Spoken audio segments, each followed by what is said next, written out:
In all my years of visiting London, I've never before seen Sammy Davis Jr. who had a storage facility under a false name. Hence, it was terrifying for me on multiple levels. Until his death, he made monthly payments in cash. It lay forgotten in a Burbank warehouse for 30 years. After much waiting, the doors were unlocked, and inside were more than just mementos. The identity of his biological mother was revealed in letters. Records of potentially career-ending conversations and evidence of the 1958 incident involving Kim Novak. He recorded every detail. The facts have come to light after 30 years of secrecy. New York City's Harlem was the site of Sammy Davis Jr.'s birth on December 8, 1925. Both of his parents, Ella Sanchez and Sammy Davis Sr., were performers in the vaudeville circuit. This meant that Sammy was born into a family with a history of performing. However, his story had a hidden twist. Ella was his Cuban mother. Due to the anti-Cuban sentiment prevalent in America during that period, the family chose to keep it under wraps. There was a time when disclosing such origins may damage record sales and popular support. Sammy was already living it, impacted by bigotry and the need to conceal aspects of his identity. His life's work was launched in the vibrant Harlem, which was characterized by the fervor of the Harlem Renaissance. The group that Sammy's father and close family friend, Will Maston, fronted began playing when he was just 2 years old. Toys were the entertainment of choice for the majority of toddlers. Sammy performed in theaters nationwide, dancing and singing. There was a price to pay for the playground that became the limelight for him. His upbringing was anything but ordinary. While his peers were in school, he honed his skills as an entertainer and became an expert. The never-ending touring was wearing. However, he found strength in it. Also, he saw racism in America for what it really is: terrible. He felt the pain of discrimination when he saw the whites-only placards. His determination to break obstacles began at a young age. When Sammy was just 3 years old, his life changed again. His parents divorced. After his father took custody, he dove headfirst into the entertainment industry. Will Maston went beyond the role of mentor. In his role as godfather, he protected Sammy to the best of his ability. However, no one could provide an infinite amount of safety. Black performers encountered prejudice, which Sammy witnessed. On the other hand, he was able to see the need of fighting back with skill, poise, and dogged persistence. He never fit the mold, even as a little child. He was a seasoned veteran by this point, performing city after city to awestruck crowds. Sammy walked onto the big stage when he was 7 years old. Support Rufus Jones's presidential campaign. Along with Ethel Waters, he played a role in a film that boldly envisioned a black youngster serving as president.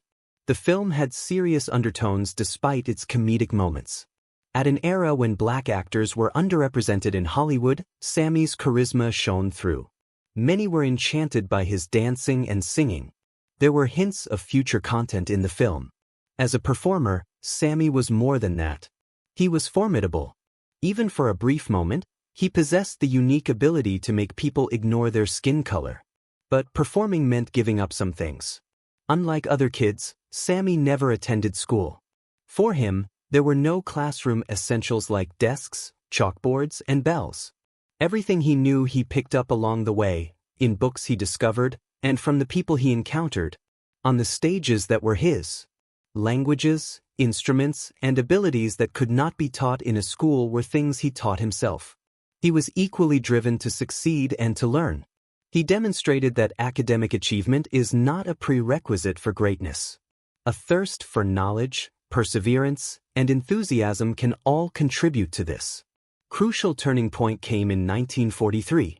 Sammy was drafted into the United States Army at the age of 18, with the stats of being 5 feet 6 inches tall and 120 pounds. Leaving the protected environment of the stage, he ventured into a far dirtier world. He became a part of one of the initial merged units, only to find out that oneness was only a mirage. As a whole, the army was racist. The initial soldier he encountered insulted him. He was shocked by the harsh reality. In uniform, his talent was rendered meaningless. He confronted enemies, struggled for his life, and despised nearly every day. People were supposed to be formed in the army. It shattered Sammy's innocence. It was shocking to see the torture he endured. A group of white soldiers once took him hostage and mockingly painted him white from head to toe. Once again, they used deception to get him to drink urine-laced beer. They peed on him on occasion. He was 3 times the nose was broken. It was far from over. They slapped obscenities on his forehead and shoved him onto the stage while they humiliated him by making him perform. Crushing him was the goal of the unending brutality. Under the bitter chill of night, his captors bound him to a tree. Like countless others who had fallen prey to racial dread, he stood there defenseless. Even when the chill penetrated his flesh, the agony dug deeper. The message was clear. Keep your place in mind at all times, regardless of your success or failure. He was unprotected by the soldiers. Reversed, it appeared. He would never forget that night.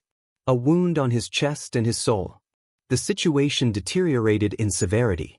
A squad of infantrymen brutally assaulted him in one assault. He was hospitalized for 3 days as a result. It was a punishment. The beating wasn't done at random. However, responsibilities were not shared. The very army that was meant to bring the country together instead allowed hatred to grow. After coming to the realization that he had to stay alive alone by his own efforts, the anguish pushed him into shadowy corners. An end to it all crossed his mind. It nearly broke him, the burden of hate, the unending brutality. However, he was repelled by something. Joining the army's entertainment section was the turning point in his life. There he discovered his voice, dancing, and showmanship. It was undeniable, even to his enemies. He felt empowered by their ovation. Returning after his military stint in 1951, Sammy Davis Jr. The world was no match for him. After sacrificing everything for his nation, he was ready to do the same for his career in show business. Hero, Sunset Boulevard's most glitzy nightclub, was the site of that opportunity. March 1951 was the date. Opening for Janice Page was Sammy, who was a member of the Will Maston Trio. A mystical night unfolded. However, a remarkable event occurred following the Academy Awards in that particular year. Marilyn Monroe, Cary Grant, Lauren Beale, Humphrey Bogart, and Judy Garland were among the famous guests in the suite. Their jaws dropped as Sammy gave a performance that catapulted him to stardom. The night sky. The clamor couldn't be contained. An influx of reservations ensued. Following an appearance on Eddie Kaner's Colgate Comedy Hour in 1952, he was even offered a $20,000 pilot by ABC. For an African-American performer, it was unprecedented. Even without a sponsor's support, Sammy had already achieved success. Due to Sierra Rose, he became the news around town. Tragically, disaster struck just 3 years later, in 1954. Sammy was traveling from Las Vegas to Los Angeles in his Cadillac on November 19. He was only 29 years old. Another vehicle crossed into his lane at a fork on U.S. Route 66. The collision pushed the horn button of the vehicle directly into his left eye. The harm would never go away. Even after doctors at Community Hospital worked feverishly, they were unable to preserve his eye. He merely remained for 9 days. He had the support of friends like Frank Sinatra. Show offers tripled his previous rate. Before he could wear a glass eye, Sammy had to wear an eye patch. He made fun of himself, claiming to be a Jewish one-eyed Negro. A lot of people thought he had retired. But after a mere 8 weeks, he returned to Ciro's, captivating the A-listers once more. Another aspect of Sam's life was altered by that accident. He became a Jewish conversion in 1960. As he got well, he read about the Jewish people's long fight for survival. A musa and some conversation about faith had been provided to him by his buddy Eddie Kaner. Sammy sensed a bond. In his own words, he had always considered himself Jewish. Though he was the target of ridicule, he took strength in his dual heritage as black and Jewish. He fought for civil rights and became an icon of perseverance. Sammy endured vicious bigotry even as his star began to rise. He was able to headline performances in 1950s Las Vegas, but he couldn't stay at the hotels where he played. Neither the front doors nor the restaurants would serve him. He was not going to take it. He insisted on a shift. Casinos were pushed by him and the Rat Pack. In the early 1960s, he became the first black performer to remain at the Sands, earning $25,000 per week. Official segregation at Las Vegas hotels came to an end in 1971, and Sammy was a key player in making it happen. In Sammy's, not just a singer. In many ways, he excelled. Additionally, he educated himself on the vibraphone, piano, trumpet, and drums. His talents extended to imitating voices, impressions, jokes, dance moves, and even gun tricks. Surprises abound in his performances. Nobody else could do what he did, thus he became known as Mr. Show Business. Full Load. Sammy was a smash hit on Broadway in 1956. March 22nd was the opening night of Mr. Wonderful. Almost unprecedented for a black celebrity at the time, the performance was tailor-made for him. Many of its critics were very unimpressed. Loud and mediocre was how the NYT described it. Sammy, though, captivated the audience. The show made back its $225,000 investment after 383 performances. He was so good at it that he added something fresh to each performance, along with his nightclub performance. On stage with him were his uncle and father. The cast also included Rivera, a young cheetah. Sammy had high-profile romances and crazy parties when he wasn't performing. He created an examination of the history of Broadway. With Golden Boy, Sammy achieved history once again in 1964. October 20th was the opening night. He portrayed a black boxer whose heart belonged to a white lady. The public was outraged when he kissed her while performing. Sammy remained unwavering in the face of subsequent death threats and bomb threats. He was nominated for a Tony for his performance. At the same time, he joined Martin Luther King Jr. in the Selma March. Sammy gave his life up for his beliefs. Viewers were made to confront harsh realities via his program. The stage was just the beginning for Sammy. He played the lead role in Anna Lucasta in 1958. Tackling serious subjects, it featured an all-black cast. He was a shining star in 1959's Porgy and Bess, co-starring with Dorothy Dandridge and Sidney Poitier. For Bob F.S.Y's Sweet Charity in 1969, he was the star. Ocean's 11, 1960, and Robin and the Seven Hoods, 1964, both featured him as a Rat Pack member. In Hollywood, Sammy paved the way for black actors. Sammy appeared on every single television show. His numerous television appearances include The Ed Sullivan Show and The Tonight Show. He kicked off the Sammy Davis Jr. airs on NBC. Among African-American performers, he made history as a primetime variety show host. Richard Burton and Elizabeth Taylor were among the famous people who accompanied him. He put in more time and effort than anyone else, promoting the show with dozens of interviews every week. Many more black performers were able to break onto television because of his fame. Sammy Davis Jr. and Frank Sinatra's bond started in 1941.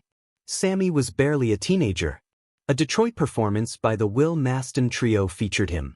Frank was 26 years old and was on tour with the orchestra of Tommy Dorsey.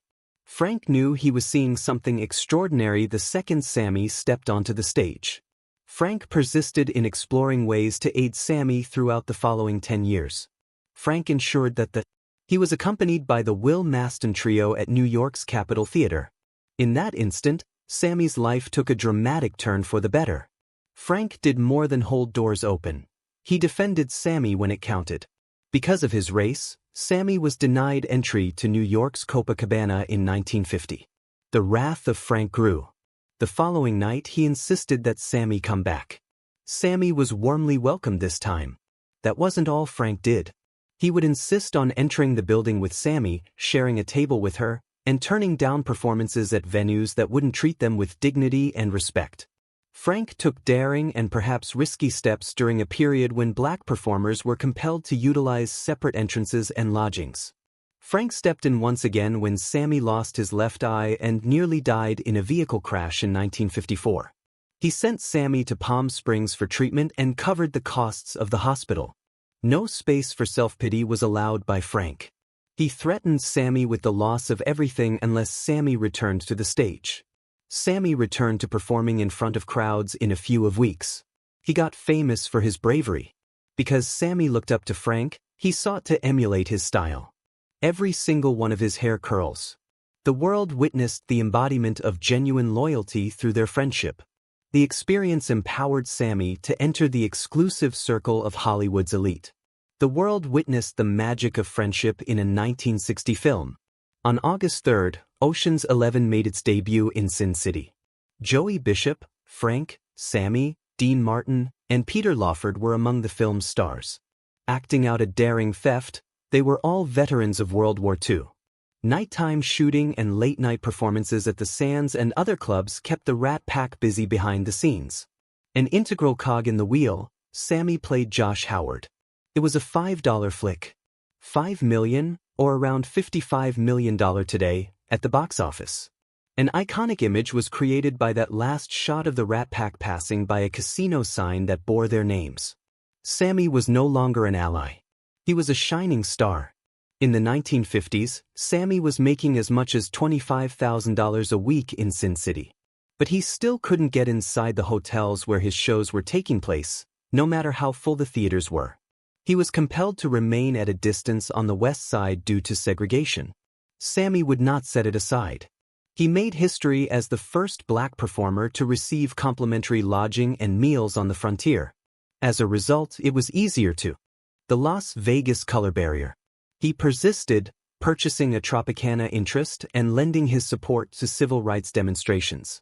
In 1971, Nevada approved a legislation prohibiting hotel discrimination, and Sammy played a role in that. In 1990, when he passed away, Las Vegas briefly turned down its lights. After rejecting him before, the city suddenly treated him like royalty. Films Sammy appeared in after Ocean's 11 also made an impression. Along with the Rat Pack, he was a star in 1962's Sergeants 3. The film got $4.3 million.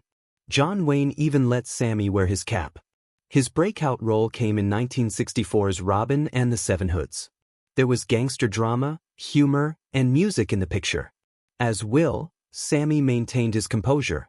In the company of Frank, Dean, and Bing Crosby. Such movies weren't merely entertaining. Their actions proved that Sammy was a famous actor. He had a significant impact on how Hollywood perceived black performers. It wasn't all about celebrity in Sammy's life, either.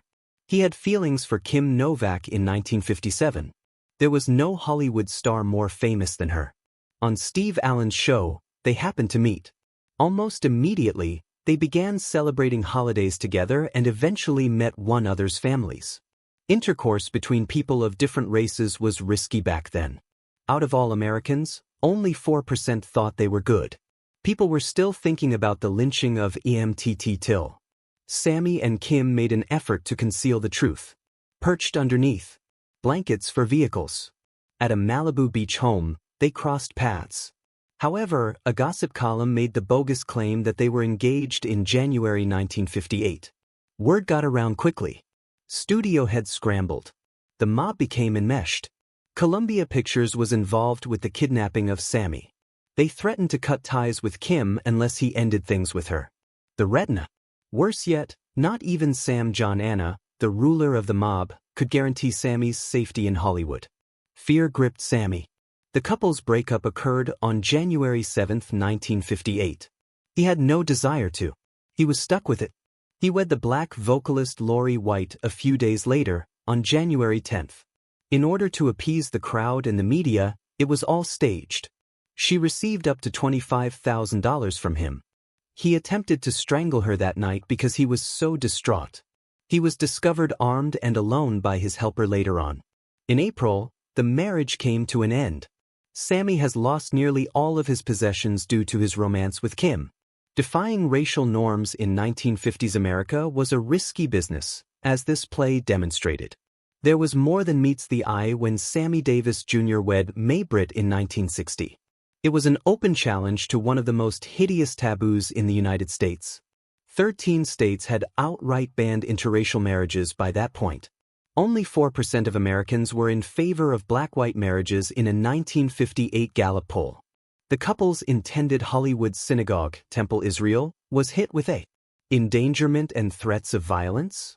Since nowhere else would work, the event was rescheduled to Davis's house in the Hollywood Hills. Peter Lawford and Frank Sinatra were there as witnesses. May and Sammy were both converted to Judaism prior to their wedding. They gained notoriety as one of the few public interracial couples of African American and Jewish descent. Their bravery came at a high cost. On their land, Svisthys materialized. 20th Century Fox terminated Britt's contract. Because of his romantic choices, President Kennedy excluded Davis from his 1961 inauguration. There were challenges associated with raising a family. Tracy was born to them in 1961. Eventually, Mark and Jeff, 2 boys, were adopted. Hatred persisted. Individuals scrawled racist insults on their vehicles. SWAT symbols were scrawled all over their house. Even while Sammy and May did their best to shield their children from the harsh reality beyond their bubble of friends who valued talent above race, the world beyond their protective circle might be just as brutal. At times, Tracy felt secure, but she was horrified to encounter racism outside of their circle, as she explained later. It was the end of Britt's career. Hollywood thought no one would watch an ensemble cast featuring a white actress and a black husband. Sammy maintained an active role in his children's lives even after they got a divorce. In addition to supporting his son's bar mitzvah, he assisted with their Jewish education. Following an 8-year marriage, Britt decided to seek a divorce in 1968. She went on to describe the emotional anguish and severe brutality. Their issues went deeper than Sammy's affair with singer Lola Fana, which was the final straw. The pressure of public hatred and his never-ending trip provided limited room for loved ones. Following the breakup, Sammy's entire world crumbled. Substance abuse consumed him. To get away, he started using cocaine and ammonia nitrite. His mansion in Beverly Hills became a chaotic rave where A-listers would come to party and get high. He glistened as he performed. He frequently lost control while offstage due to alcohol or drugs. Distinction between his notoriety as well as individual suffering expanded. Sammy tied the knot with dancer Altaf Gore in 1970. The intercessor was the Reverend Jesse Jackson. Just 1 year before to Sammy's passing in 1989, they adopted a boy named Manny. Although Alvisi provided him with some stability, their lives were anything but peaceful. The wild parties that took place at their mansion made it famous. The talk was all about orgies and exchanging wives. As Sammy fought addiction and, subsequently, throat cancer, Altavisi was there for him every step of the way. She had more than $7 million in unpaid taxes when he passed away in 1990. She was bereft of their home and possessions. In addition to fighting poverty, she fought her own drinking issue. A tragic change from their glitz and glitter days. But she battled to ensure that Sam's legacy would continue, coordinating honors and volunteerism. His gambling problem contributed to his financial collapse. At the end of his career, he had raked in about $50 million. His nightly earnings reached $185,000, yet he left more than $7 million in unpaid taxes when he passed away. A single night spent gambling may cost him $40,000. Sammy was required to pay his losses, in contrast to Sinatra, whose debts were frequently excused. To make matters worse, he was involved in dubious tax havens and bad commercial dealings. Another factor was his benevolence. Spending far over his means, he assisted numerous others. His one and only chart-topping performance was in June 1972. On the Billboard Hot 100, his rendition of The Candyman reached the top spot. More than 2 million copies were sold, and he was bestowed a gold record. The song's pleasant melody and Sammy's charisma won over a new generation of listeners, which came as a surprise because Sammy initially despised it. I've Gotta Be Me ended up becoming his theme song.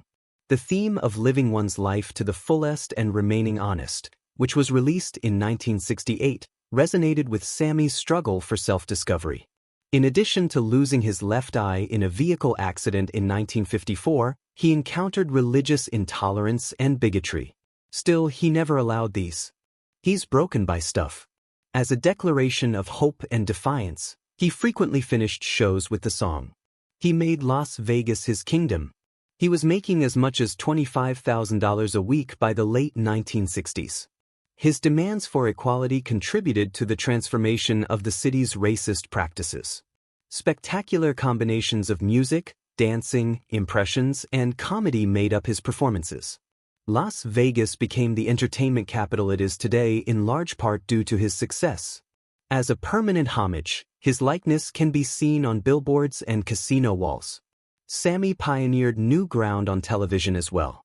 Shows like The Tonight Show and The Ed Sullivan Show featured him throughout the 60s and 70s. His 1966 series was groundbreaking since it was the first black performer to anchor a network variety show. He had the ability to mimic, dance, sing, and joke, effortlessly captivating the hearts of millions. However, the shadowy aspects of his life were always there. The years he spent investigating the occult only made his substance abuse and alcoholism worse. My friends and I spent many crazy evenings indulging in cocaine and alcohol. Even though Sammy wanted to do everything, he ended up exhausted. Substance abuse and betrayal caused his marriage to crumble. He started to act erratically, abruptly ending a performance after only one song. He overcame his cocaine addiction, but his struggles with alcohol continued. Maintaining self-control grew increasingly challenging as he delved farther into his sinister endeavors. Even the legendary Mr. Showbiz appeared to be on the verge of bankruptcy during those years. Sammy Davis Jr.'s 1987 performance captivated audiences worldwide. Opted to get back together with Dean Martin and Frank Sinatra. The farewell tour had been in the works for a long time, but now it was really occurring. Initially, they referred to it as the International Farewell Tour. It was later dubbed the ultimate event after Liza Minnelli became involved. The Rat Pack has never attempted anything like this tour. They ceased performing in intimate nightclubs. Their performance was flawless. Tremendous arenas with capacities of 10,000 to 25,000 spectators. It was an unprecedentedly daring move. March 13, 1988 was the day of the inaugural performance in the Oakland Coliseum. It was magical at first, but the magic quickly faded. The constant traveling and late-night gatherings were too much for 70-year-old Dean Martin.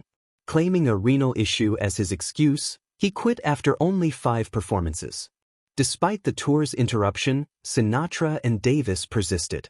The show continued after they brought in Minnelli. In January 1989, they reached Miami, the end of their U.S. trip. Their tour continued with stops in Europe, Australia, and Japan. In May 1989, the tour came to a close. August 1989 was the beginning of the actual conflict. A loss of taste sensation started to set in for Sammy. Constantly, he felt pain in his throat.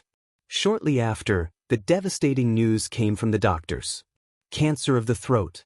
He had gotten to this point after years of smoking, as much as 4 packs daily. That was Sammy's decision.